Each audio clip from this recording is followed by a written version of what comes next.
Devil Dancer, written by Roger Trow, narrated by Bernadette Homerski. Chapter 1. Into the Mists.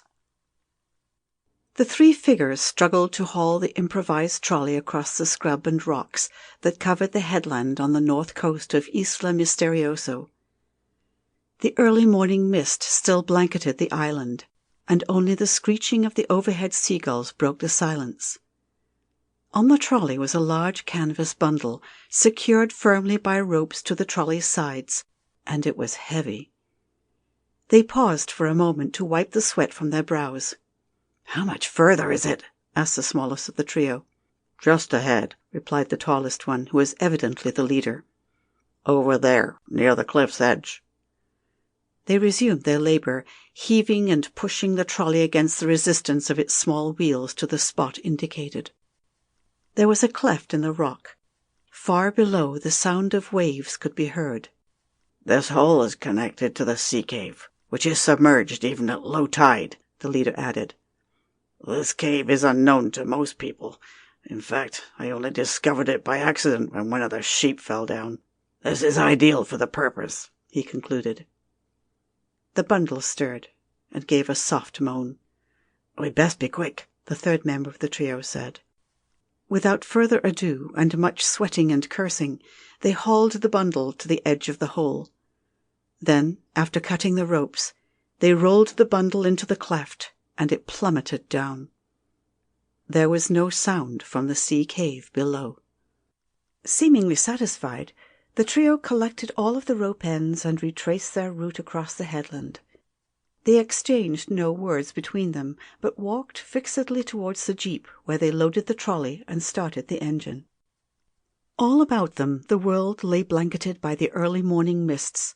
Still far off, the sound of the approaching island ferryboat could be faintly heard. The ferry carried few passengers, and in the damp morning airs the 6 people on the boat huddled under blankets to keep warm and dry.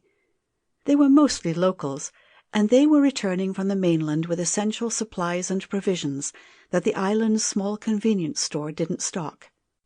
The exceptions were Paul Anders and his daughter Jessica.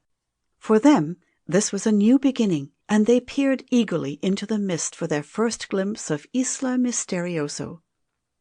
The mist swirled all about them, and the morning was deathly quiet, broken only by the sound of the ferryboat's twin marine diesel engines. Until the morning breeze picked up and the sun broke through, a surreal other world enveloped them, and their boat moved easily against the calm sea. None of the passengers or crew seemed disposed to conversation, so Paul and Jessica kept to themselves, their enthusiasm undiminished.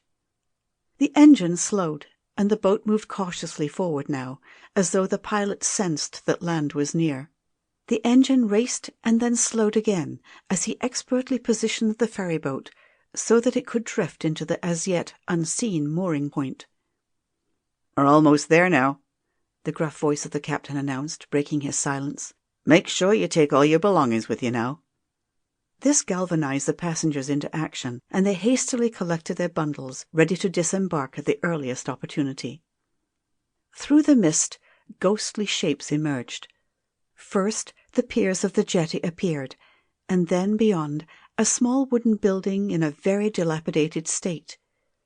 The captain's mate threw the bowline to a waiting onshore man, and he caught it deftly and quickly tied it fast. The boat rose and fell on the swell of the waves, but there was no gangplank provided for disembarking passengers. It was a matter of judging the right moment to leap from the ferry onto the jetty, where the onshore man caught them with outstretched hands.